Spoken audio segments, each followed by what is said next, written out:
स्वागत है। मैं हूं आपका जीव विज्ञान शिक्षक और आप देख रहे हैं मेरा YouTube चैनल बायोलॉजी एक्स्ट्रा।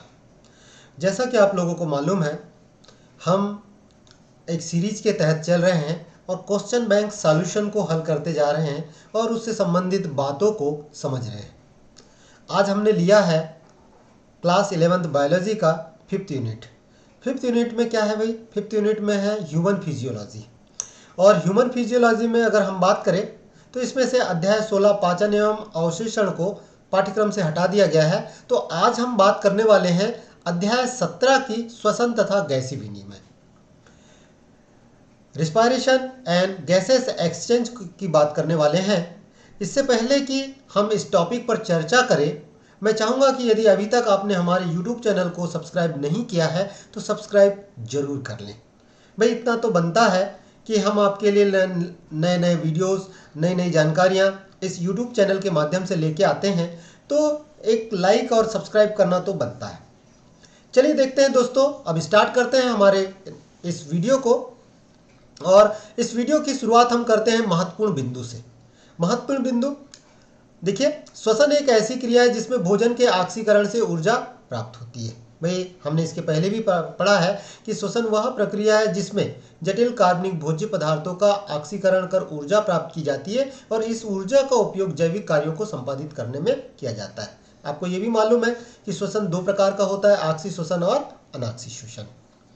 मनुष्य में श्वसन तंत्र पाया जाता है जो नासिका से प्रारंभ होकर फेफड़े तक का बना होता है।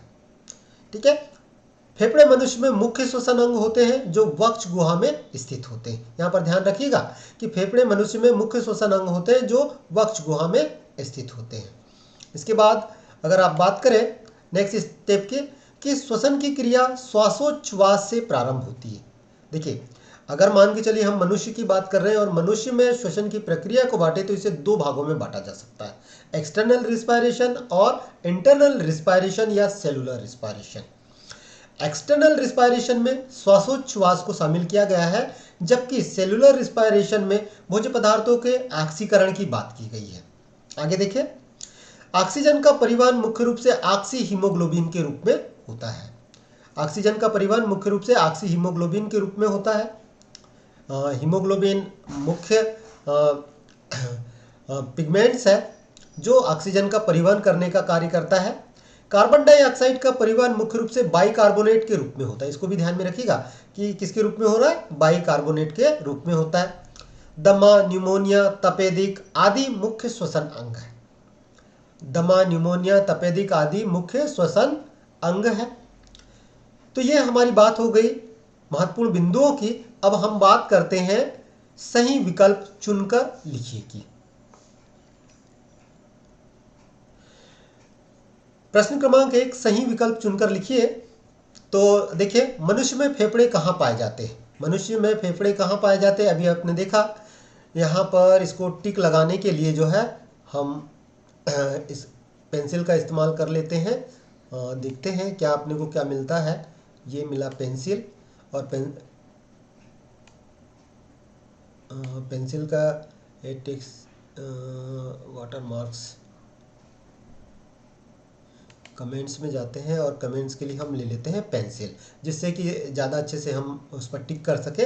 तो मनुष्य के फेफड़े कहाँ पाए जाते हैं भाई? मनुष्य के फेफड़े पाए जाते हैं वक्ष गुहा में। श्वसन संबंधी रोग नहीं है। दमा, श्वसन शोथ, वात स्फीति ये श्वसन संबंधी रोग है। पीलिया जो है वो श्वसन संबंधी रोग नहीं है। हीमोग्लोबिन का एक अणु कितने ऑक्सीजन अणुओं का संवहन करता है? तो ये करता है 4 ऑक्सीजन अणुओं का संवहन करता है। हीमोग्लोबिन में कौन सा तत्व पाया जाता है? हीमोग्लोबिन में जो सेंटर तत्व होता है, सेंटर एलिमेंट होता है, वो होता है आयरन। अगर आप इसके नाम पर भी जाए तो ये दो नामों से मिलकर बना है, हिम और ग्लोबिन। हिम मतलब आयरन और ग्लोबिन मतलब प्रोटीन। ये एक प्रकार का संयुक्त प्रोटीन है। आगे देखते हैं। 5वां प्रश्न, बिच्छू के श्वसन अंग का नाम लिखिए। बिच्छू का श्वसन अंग जो है वो होता है पुष्टक्लोम, या जिसे हम बुक लंग्स भी कहते हैं। आगे देखिए 6वां प्रश्न, कौन सी संरचना भोजन को श्वास नली में जाने से रोकती है? कौन सी संरचना भोजन को श्वास नली में जाने से रोकती है? और इसका सही जवाब है एपिग्लॉटस। आगे देखिए मनुष्य में श्वसन किसके द्वारा होता है? मनुष्य में श्वसन किसके द्वारा होता है? तो मुख्य श्वसन अंग क्या है भाई? फेफड़े, एक जोड़ी फेफड़े। हीमोग्लोबिन कितनी पॉलीपेप्टाइड श्रृंखला का बना होता है? आठवां प्रश्न क्या है कि हीमोग्लोबिन कितनी पॉलीपेप्टाइड श्रृंखला का बना होता है? तो इसका सही जवाब है 4। नेक्स्ट पेज पे चलते हैं हम लोग। हाँ, कार्बनिक एनहाइड्रेज कहाँ पाया जाता है? कार्बनिक एनहाइड्रेज कहाँ पाया जाता है? तो इसका सही जवाब है आरबीसीज में। ऑक्सीजन हीमोग्लोबिन वक्र होता है। यहां पर ग्राफ की बात की जा रही है और यह ग्राफ होता है सिग्मॉइड ग्राफ। आगे देखिए, सामान्य शरीर क्रियात्मक स्थिति में प्रत्येक 100 मिलीलीटर ऑक्सीजन जनित रक्त ऑक्सीजन की कितनी मात्रा ऊतकों तक पहुंचाता है? तो इसको थोड़ा सा समझना पड़ेगा और इसको समझने के लिए जरूरी है कि हम प्रश्नों को देखें। प्रश्न क्या कह रहा है एक बार फिर से कि सामान्य शरीर क्रियात्मक स्थितियों में प्रत्येक 100 ml ऑक्सीजन जनित रक्त ऑक्सीजन की कितनी मात्रा ऊतकों तक पहुंचाने का कार्य करता है? तो ये इसका सही आंसर होगा 5 ml, 5 मिलीलीटर। तो ये आपके 11 बहुविकल्पी प्रश्न हो गए। अब हम बात करते हैं रिक्त स्थानों की पूर्ति कीजिए कि इसको थोड़ा सा अपने को लिखना भी पड़ेगा। तो इसको लिखने पे जाते हैं, एडिट पे चले जाते हैं और यहाँ पर एड टेक्स्ट कर देते हैं जिससे कि हम इस पर आसानी के साथ लिख सकें। तो पहला प्रश्न क्या कहता है? पहला प्रश्न कहता है कि फेफड़ों की संरचनात्मक एवं क्रियात्मक इकाई क्या है? तो भाई आपको भी मालूम है कि ये इसकी जो संरचनात्मक इकाई है एल्वियोलाई, एल्वियोलाई इसकी संरचनात्मक इकाई है। अब यहाँ पर दूसरा प्रश्न क्या कहता है? दूसरा प्रश्न कह रहा है कि खालिस्तान ध्वनि उत्पन्न करने में सहायक होता है। अब ध्वनि उत्पन्न करने में सहायक कौन होता है भाई? कंठ। तो यहाँ पर आप लिख सकते हैं, मैं इसको सॉरी इसमें ए टेक्स, तो इसका क्या आ जाएगा भाई? कंठ। ये मैंने इसको एज अ ये इंग्लिश लैंग्वेज में लिखा है।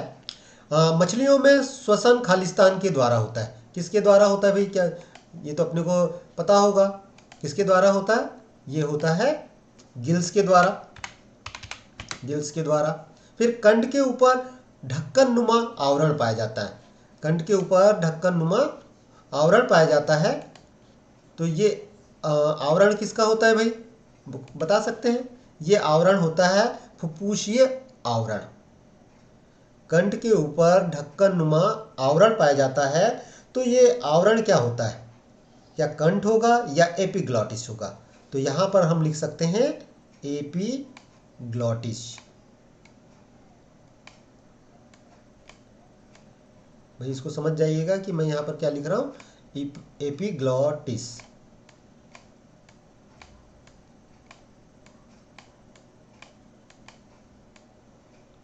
ये एपिग्लॉटिस। खालिस्तान क्रिया में वायुमंडलीय वायु को फेफड़ों के अंदर लिया जाता है। खालिस्तान क्रिया में वायुमंडलीय वायु को फेफड़ों के अंदर लिया जाता है।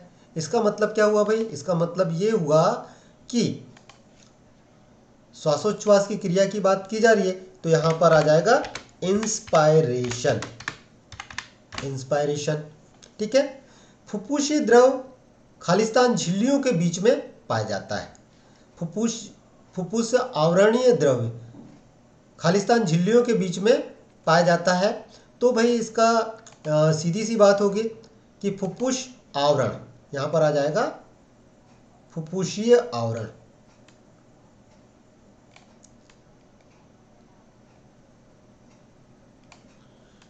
यहां पर मैं लिख दिया फुफ्फुसीय आवरण के बीच में पाया जाता है।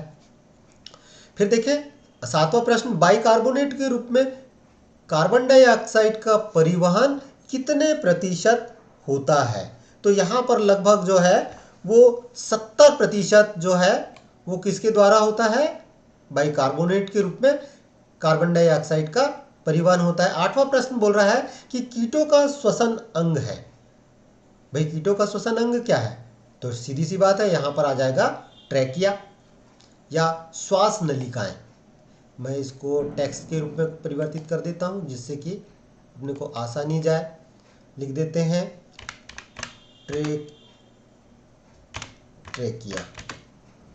चलिए इसके बाद देखते हैं केचुए का श्वसन अंग होता है। भाई केचुए का क्या श्वसन अंग होता है?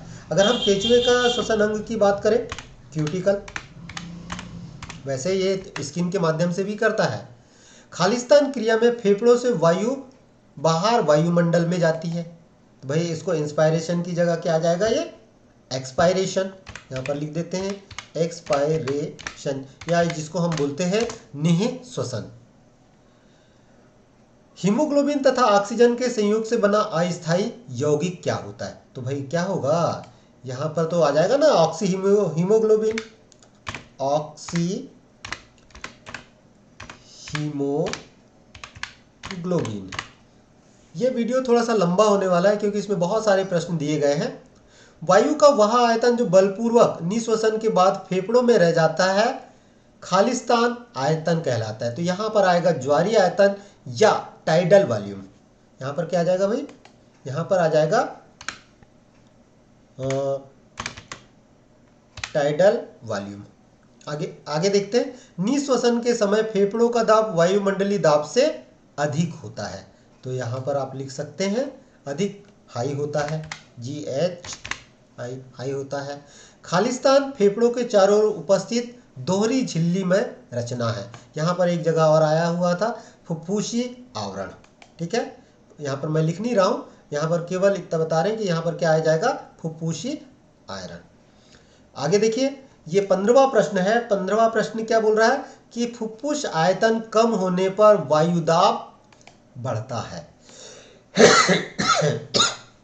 बढ़ता है, हाई होता है। तो यहाँ पर हमने हाई लिख लिया। चलिए आगे बढ़ते हैं और इसके बाद हम देखते हैं एक वाक्य में उत्तर लिखिए। एक वाक्य में उत्तर लिखिए, इनको जरा अच्छे से समझ कर लिखिएगा भाई, है ना, समझ लीजिएगा क्योंकि बहुत सारे प्रश्न हैं, इस कारण से थोड़ा जल्दी जल्दी बोल रहे हैं और उसको एक्सप्लेन नहीं कर पा रहे हैं ज़्यादा। कि एक स्वस्थ मनुष्य में प्रति मिनट कितनी बार श्वसन होता है? तो कितनी बार श्वसन हो सकता है भाई? तो ये आपको मालूम होना चाहिए कि 16 से लेकर 20 बार तक श्वसन होता है। आगे देखें दूसरा प्रश्न, श्वसन गतिविधियों में सम्मिलित वायु के आयतन का आकलन किस यंत्र की सहायता से होता है? तो भाई यहां पर आ जाएगा रिस्पायरोमीटर।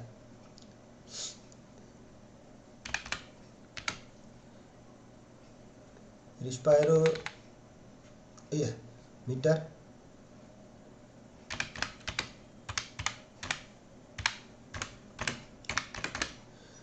रिस्पायरो या स्पायरोमीटर। चलिए आगे देखें, श्वसन क्रिया का नियंत्रण मस्तिष्क के किस भाग के द्वारा होता है? किस भाग के द्वारा होता है भाई? मेडुला के द्वारा, मेडुला के द्वारा होता है। चलिए आगे बढ़ते हैं, एक और देखते हैं। ज्वारीय आयतन का मान कितना होता है?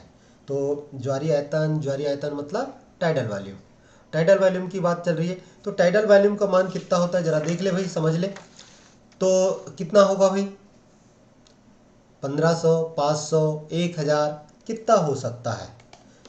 तो मैंने अभी क्या कहा था? 500 ml। ठीक है, 500 ml इसका आंसर आ जाएगा। फेफड़ों के चारों ओर कौन सा झिल्ली में आवरण पाया जाता है? ये बार बार प्रश्न आ रहा है, तो इसका सही जवाब होगा फुफ्फुसीय आवरण। आगे देखें, वायु कूपिकाओं में ऑक्सीजन तथा कार्बन डाइऑक्साइड का विनिमय किस क्रिया द्वारा होता है? तो यहाँ पर आएगा विसरण, डिफ्यूजन के द्वारा होता है। सातवां प्रश्न है, कार्बन डाइऑक्साइड की घुलनशीलता ऑक्सीजन की तुलना में कितना गुना अधिक है? कितने गुना अधिक है इसको देखें।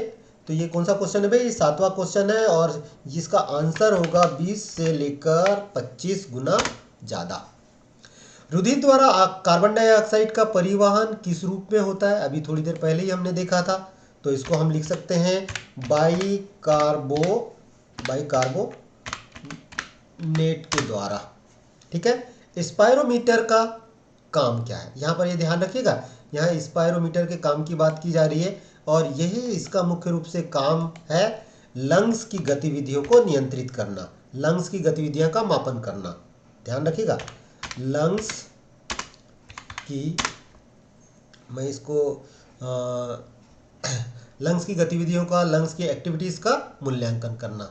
ठीक है, आगे देखते हैं। मैं यहाँ पर उसको ज़्यादा लिखा नहीं है। गैसीय विनिमय के लिए प्राथमिक स्थल का नाम लिखिए। गैसीय विनिमय कहाँ होता है भाई? गैसीय विनिमय होता है एल्वियोलाई में, है क्या नहीं? कुपिकाओं में होता है। तो यहाँ पर हम लिख सकते हैं एल्वियोलाई। ठीक है, स्पेलिंग थोड़ा सा देख लेना। निःश्वसन के समय कौन सी पेशियों में संकुचन होता है? अंतः परशुक पेशियों में। ध्यान में रखिएगा, अंतः परशुक पेशियों में, इंटरकॉस्टल मसल्स। हो सकता है हिंदी इंग्लिश में थोड़ा सा ये हो, अंतः परशुक पेशियां। हाँ, फिर बोल रहा है कि कंठ का कोई एक कार्य लिखिए। क्या होगा भाई कार्य? आवाज निकालना। ठीक है, आवाज में सहायता करना, ध्वनि में सहायता करना, साउंड